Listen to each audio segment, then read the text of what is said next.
श्रीकृष्णाय परब्रह्मणे नमः। श्रीमद्भगवद्गीता ध्यानश्लोकाः।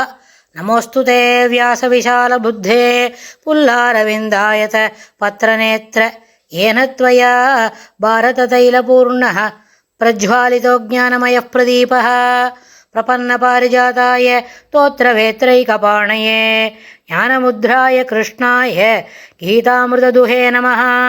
सर्वोपनिषदो गावो दोक्ता गोपालनन्दनः पार्थो वत्सत्सुधीर्भोक्ता दुक्तं गीतामृतं महत्।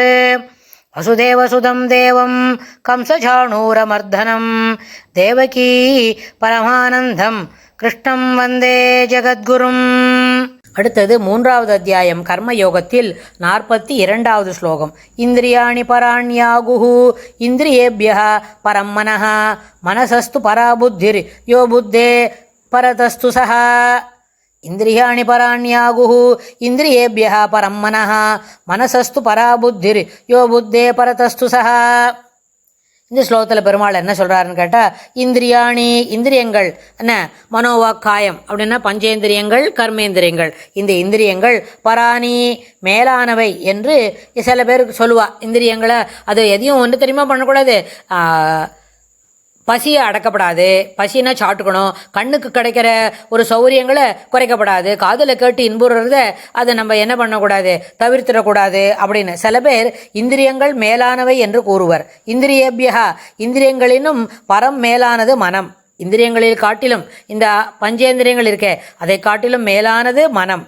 மனசஸ்து பராக மனதை காட்டிலும் மேலானது புத்தி. மேலும் சஹா எவன் புத்திக்கும் பரதஹா து அதாவது பரதஸ்து சஹா அப்படின்னு சொல்கிறானே, அந்த எவன் புத்திக்கும் அப்பால் உள்ளவனோ அவன் ஆத்மா, சஹா ஆத்மா அப்படின்னு சொல்கிறார். இந்த ஆத்மான்றது ஒரு தனி மனிதனை குறிக்கிறது. அந்த ஆத்மா அகஸ்மாத்தா ஒரு பெண் சரீரத்துக்குள்ளே இருக்கலாம், அகஸ்மாத்தா ஒரு ஆண் சரீரத்துக்குள்ளே இருக்கலாம். உண்மையில் எந்த சரீரத்துக்குள்ளே இருந்தாலும் அந்த ஆத்மாவுக்கு எந்த வேறுபாடும் கிடையாது. சில சமயத்தில் சிங்கத்து சரீரத்தில் இருந்தாலும் அது அந்த கர்மாவை தொலைக்கிறதுக்கு சிங்கத்தோட சரீரத்தில் இருக்குது.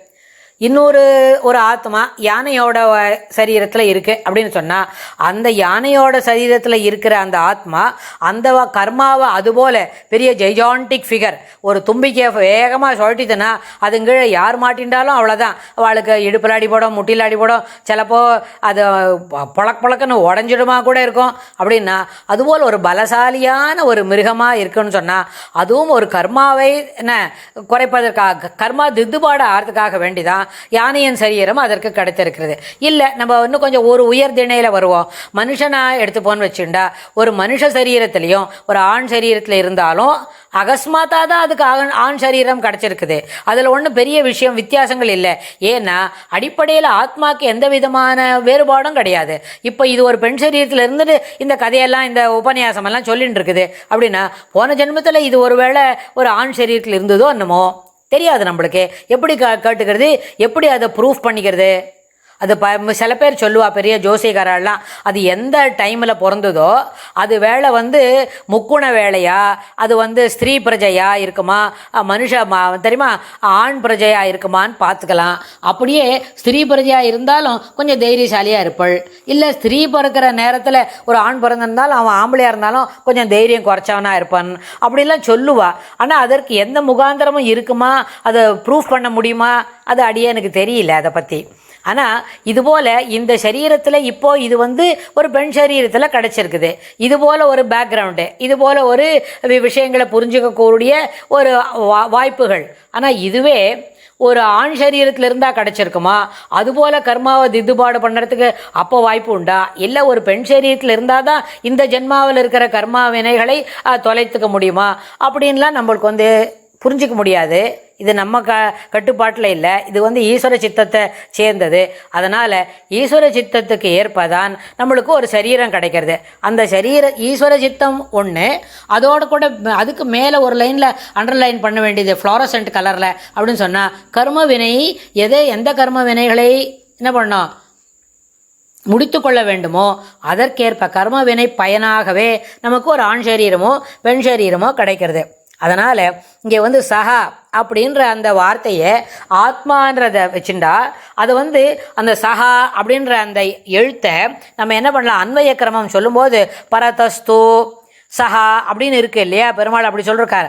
அதை மனசஹா சஹா, இந்திரியாணி சஹா, இந்திரியேபியா சஹா அப்படின்னு அந்த சாவை முன்னாடி வச்சு அன்வய கிரமத்தில் படித்து பார்த்தோமான அப்போ என்ன ஆகும்னு கேட்டால், அந்த ஆத்மாவாக இருக்கிறானே ஒரு மனுஷன், அவனை ரொம்ப பெரிய ஞானவானாக இருந்தாலும் அவனை இந்த காமம் கழுத்தள்ளிடும். அதனால் அந்த சகான்ற அந்த வார்த்தையை, சகான்னு சொன்னால் ஆன்மா அப்படின்னு நம்ம பார்த்துட்டோம் இல்லையா, பரதஸ்து சஹா அப்படின்னு சொன்னார். பரத மனதுக்கும் மேலானது புத்தி, புத்திக்கும் மேலாக புத்திக்கும் பரதஹா தூ, புத்திக்கும் மேலாக ஒன்று இருக்குதுன்னு சொன்னால் அது சஹா ஆத்மா அப்படின்னு சொன்னார். புரிஞ்சுணும் இல்லையா, அந்த புத்தின்றத அந்த சகான்ற வார்த்தையை புத்திக்கு மேலாமல், மனசுக்கு மேலாமல், இந்திரியானுக்கு மேலாமல், அதுக்கு மேலே மேலே வச்சு பார்த்துட்டே இருந்தா அப்போ என்ன ஆகும், எப்படி புரியும்னு கேட்டால், புத்திமானாக இருந்தாலும் காமம் ஒருவனை சாய்த்து விடும்.